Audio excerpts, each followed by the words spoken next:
ನೋಡುತ್ತಲೇ ರುಚಿಯ ನೋಡುತ್ತಲೇ ಹಿತವಾಗಿ ಬಡಿಸುತ್ತಲೇ ಮುಂದವರಿ ಹಿತವಾಗಿ ಬಡಿಸುತ್ತಲೇ ಉಳಿದವರಿ ಹಿತವಾಗಿ ಬಡಿಸುತ್ತಲೇ ಮನೆಗೊಂದು ಹಿತವಾಗಿ ಬಡಿಸುತ್ತಲೇ ಅಷ್ಟು ಹೊತ್ತಿ ಒಬ್ಬ ಬಂದವ ಹೇಳಿದ್ದೇನು? ಏ ಪರಮ ಎಂತ ಅಡುಗೆ ಮಾಡ್ತೀಯ ಇದು ಬಾಯಿ ಹಾಕಿ ಕಟ್ಟಾನ ಉಪ್ಪುಳಿ ಖಾರ ಎಂತದ್ದು ಇಲ್ಲಲ್ಲ. ಆವಾಗ ನಾನು ಹೇಳಿದೆ ನಾನು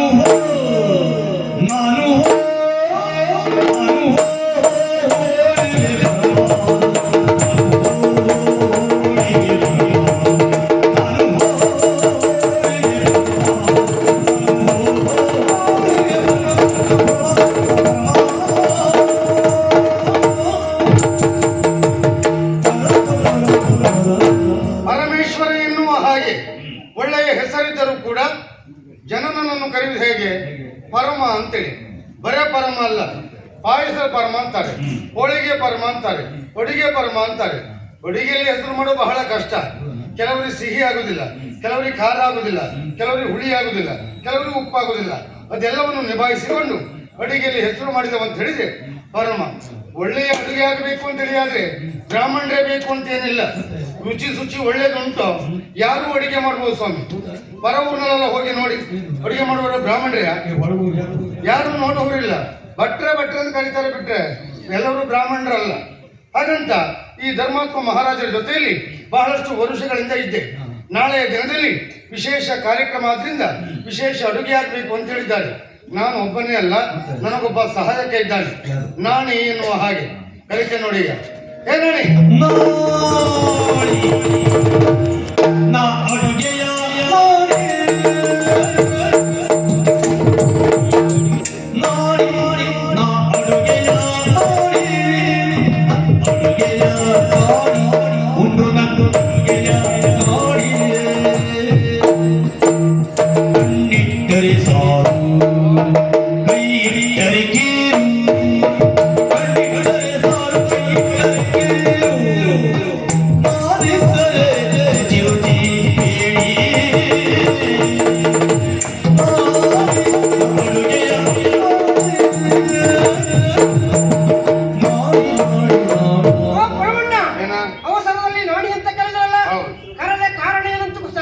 ಕರೆದಿ ಈ ಕಡೆ ಬರುವಾಗಿಲ್ಲ ನೀನಲ್ಲ. ನೀವು ಎಷ್ಟೊತ್ತಿಗೆ ಅಂತ ಕಾಯ್ತಾ ಇದ್ದೀರಾ? ಹೌದಾ?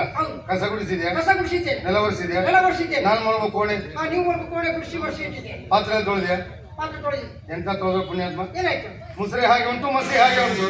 ಮಸಿ ಅದು ಒಲೆ ಮಾಡಿದಲ್ಲ, ಹೋಗುದಿಲ್ಲ. ಇನ್ಮೇಲೆಲ್ಲ ಒಲೆಯಲ್ಲ ಮಾಡುದೆ. ಈಗ ಹಾಗೆ ಆಯ್ತು, ಈಗ ಒಲೆ ಮಾಡಿ ಪರಿಸ್ಥಿತಿ ಆಯ್ತು. ಹಾ, ಪರಿಸ್ಥಿತಿ ಭಾರಿ ಕಷ್ಟ. ಹಂಗ ನೋಡ್ಬೇಕಲ್ಲ ಅವರು. ಹೌದಲ್ಲ? ನಿಮ್ಗೆ ಗೊತ್ತಾಗ್ತದೆ. ಕರೆದ್ಯಾಕೆ ಗೊತ್ತಾ? ನಾಳೆಯ ದಿನದಲ್ಲಿ ಧರ್ಮಾತ್ಮ ಮಹಾರಾಜರ ಮಗಳ ನಾಮಕರಣ. ಊರಿನವರು ಪರ ಊರಿನವರು ಬರ್ತಾರೆ ಎನ್ನುವ ಕಾರಣಕ್ಕಾಗಿ ವಿಶೇಷ ಅಡುಗೆ ಆಗಬೇಕು ಅಂತ ಹೇಳ್ತಾರೆ. 3 ಬಗೆಯ ಸಿಹಿ ತಿಂಡಿ ಆಗಬೇಕು. ಹೌದು, ಹೋಳಿಗೆ, ಲಾಡು, ಜಿಲೇಬಿ. ಜಿಲೇಬಿ ಅಲ್ಲ,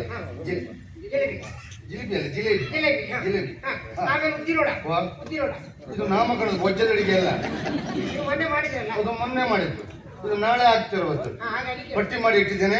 ಶ್ರೇಷ್ಠಿಗಳ ಅಂಗಡಿಗೆ ಹೋಗಿ ಸಾಮಗ್ರಿಗಳನ್ನು ತಗೊಂಡು ಬಾ. ಯಾಕೆ? ಅದು ತಿಂಗಳ ಕೊಡ್ತಾ ಇದ್ದೇವಲ್ಲ. ಹೌದಾ? ಅದು ನಾನೇನಂತ ವಿಚಾರ ಮಾಡ್ತೀನಿ. ನಾನೇನು ವಿಚಾರ ಮಾಡ್ತಾ ಇದ್ದೀನಿ.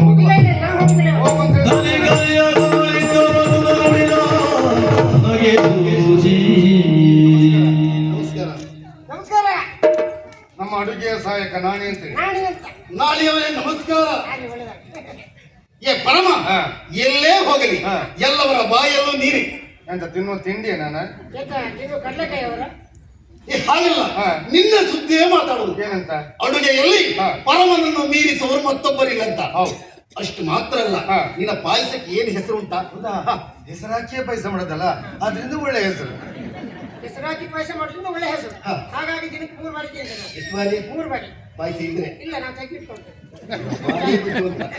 ಪರಮ, ಮತ್ತೆ ನಾಳೆ ಕಾರ್ಯಕ್ರಮದ ಎಲ್ಲಾ ಉಸ್ತುವಾರಿ ನಿನ್ನದಂತ ಹೌದೇನಾ? ನೀವು ಸ್ವಲ್ಪ ಜವಾಬ್ದಾರಿ ತಗೊಳ್ಳಿ. ಖಂಡಿತವಾಗಿ ತಗೊಳ್ಬೇಕು. ಬರುವಂತ ಜನರನ್ನು ಹೇಗೆ ನಿಯಂತ್ರಿಸಬಹುದು ಆ ವಿಚಾರದಲ್ಲಿ ಕಾಳಿಂಗ ಮುಂದುವರಿಯುವುದು ಬಿಟ್ರೆ ಅಡುಗೆ ವಿಚಾರದಲ್ಲಿ ನೀವೇ ನೋಡ್ಕೊಳ್ಳಿ. ಮತ್ತೆ ಬಹಳ ಜನ ಸೇರುವಂತ ಒಂದು ನಿರೀಕ್ಷೆ ಉಂಟಂತೆ. ಹೇಳಲಿಕ್ಕಿಲ್ಲ, ಒಂದು 2,000 ಜನ ಅಂತ ಹಾಕೊಂಡಿದ್ದೇವೆ. 2,500 ಹೋಳಿಗೆ ಮಾಡ್ತೇವೆ. ಇದು ಜನಕ್ಕಿಂತ ಹೋಳಿಗೆ ಹೆಚ್ಚಿನ. ಹೌದು, ಈ ಅನ್ನ ಸಾರದ ಕ್ಷಣದಲ್ಲಿ ಮಾಡ್ಬೋದು. ಹಾ. ಈ ಹೋಳಿಗೆ ಕ್ಷಣ ಮಾಡ್ಲಿಕ್ಕೆ ಕಷ್ಟ ಆಗ್ತದೆ. ಹಾ. ಹಾಗಾಗಿ ಹೆಚ್ಚಿಗೆ ಹೋಳಿಗೆ ಅಂತ ಮುಂದಾಲೋಚನೆ ಉಂಟು ಅಂತ. ಹೌದು. ಆಗ್ಲಿ. ಅಷ್ಟು ಮಾತ್ರವಲ್ಲ, ಮತ್ತೆ? ನಾಳೆ ಕಾರ್ಯಕ್ರಮಕ್ಕೆ ಬಂದವರಿಗೆಲ್ಲ ಹಾ. ಕಡುಬುಂಟೇನಾ? ನೇರ ಬಂದು ಕಾರ್ಯಕ್ರಮ ನೋಡ್ಕೊಂಡು ಹೋದ್ರೆ ತೊಂದ್ರೆ ಇಲ್ಲ. ಒಂದ್ಕೊಂಡು ಚೊಯ್ ಅಂದ್ರೆ ಕಡುಪೆ. ಐತೆ ಅಂತ ಕಡಿಮೆ. ಎಲ್ಲಿಯಾದ್ರೂ ಊಟದಲ್ಲಿ ಹೆಚ್ಚು ಕಮ್ಮಿ ಆದ್ರೆ ನಮಗೆ ಬಿಟ್ಟು ಬಿಟ್ಟಲ್ಲಿಗ. ಹಾಗಲ್ಲ, ಹಾ. ಅಂದ್ರೆ ಹೊಟ್ಟೆ ಕಡಿಮೆ ವ್ಯವಸ್ಥೆ ಉಂಟ ನಾಳೆ ಅಂತ. ಆ ಯೋಚನೆ ಮಾಡ್ಲಿಲ್ಲ. ಹಾ. ಬೇಕಿದ್ರು ಮಾಡು. ಆಗ್ಲಿ, ಸಂತೋಷ. ಹಾ. ಮತ್ತೆ ನಾಳೆ ಕಾರ್ಯಕ್ರಮದ ಬಗ್ಗೆ ಹಾ. ಎರಡು ಮಾತಾಡ್ಬೇಕು ಅಂತ ಹೇಳಿ. ಓ ಪರಮ, ಬಾರಯ್ಯ ಪರಮ ಬಾರಯ್ಯ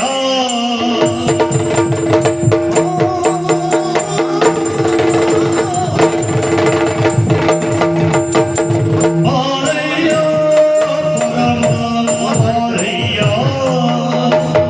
ಬಾರಯ್ಯ ಚದುರ ಬಾರಯ್ಯ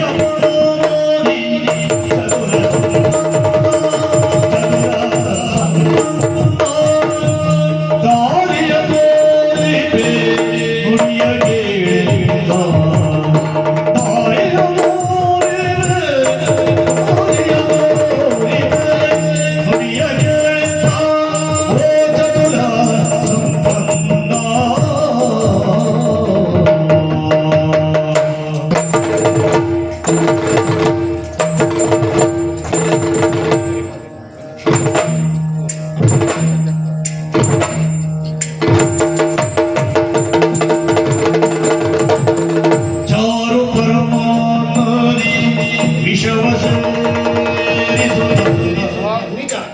ಚಾರು ಪರಮಾತ್ಮನಿ ವಿಷವ ಸೇರಿಸುತ್ತ ಈ ವಿಷವ ಸೇರಿಸುತ್ತ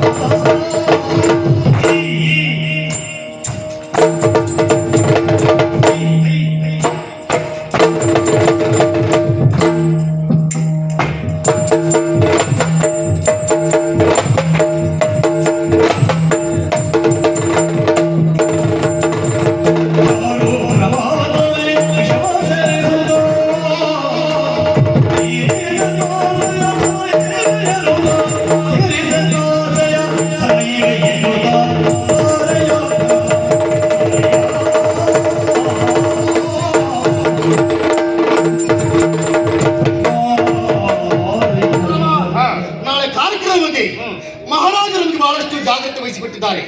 ಯಾಕಂತ ಹೇಳಿದ್ರೆ ಮಾಣಿಕ್ಯಪುರದಲ್ಲಿ ಹಾ.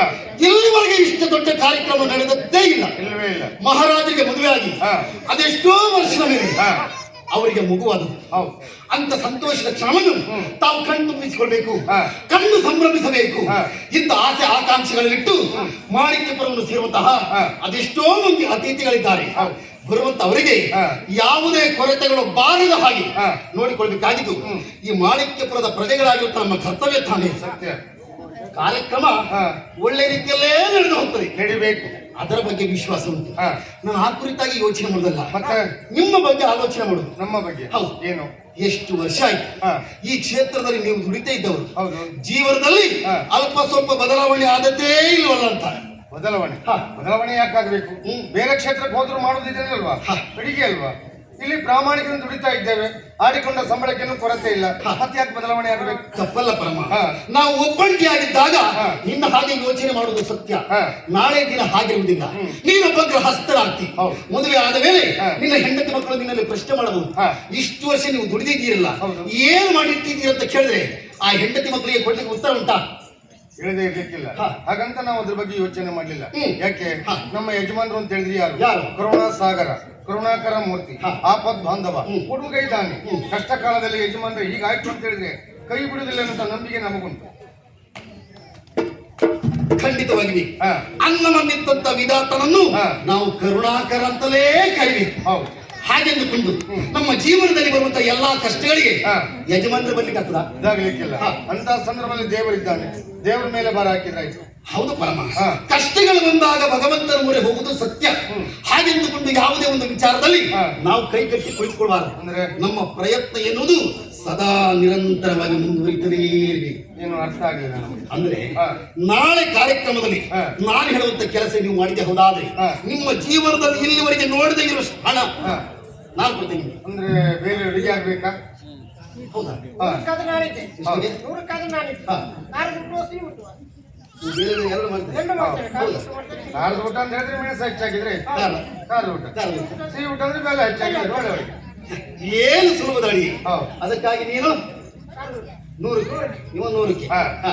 ನಾವು 180 ಇದ್ದೇವೆ. 180ಕ್ಕೆ ಹೌದು. 90 ಜನ ಇಲ್ವೇನಾ? 90 ಗೌರವ ಕೊಡಿಸುವ. 60ಕ್ಕೆ ಅವರದ್ದು ನೀವೇ ಗೊತ್ತಿಲ್ಲ. ಅದೆಲ್ಲ ಲೆಕ್ಕಾಚಾರ ಹಾಕ್ಲಿಲ್ಲ ಬಂದಂತ ಮಾಡಿದ್ಯಾ? ನಾಳೆ ಅಡುಗೆ ಕುರಿತಾಗಿ ಕರೆ ಕೊಡ್ಲಿಕ್ಕೆ ನಾನು ಬಂದದ್ದಲ್ಲ. ಮತ್ತೆ? ನಾಳೆ ಕಾರ್ಯಕ್ರಮದಲ್ಲಿ ಹಾ. ಅಡುಗೆ ಆದ ಮೇಲೆ ಹಾ. ನಾನು ಹೇಳುವಂತ ಕೆಲಸ ಮಾಡಬೇಕು. ಅಲ್ಲ ಅಡುಗೆ ಆದ್ಮೇಲೆ ಬಡಿಸುವುದಲ್ವಾ?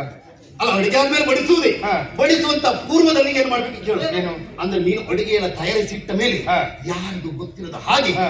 ಆ ಅಡುಗೆಗೆ ಸ್ವಲ್ಪ ವಿಷ ಹಾಕ್ತೀನ, ಯಾಕೆ? ವಿಷ ಬೆರೆಸ್ತೀಯ. ಹುಟ್ಟಿಯ ಮನೆಗೆ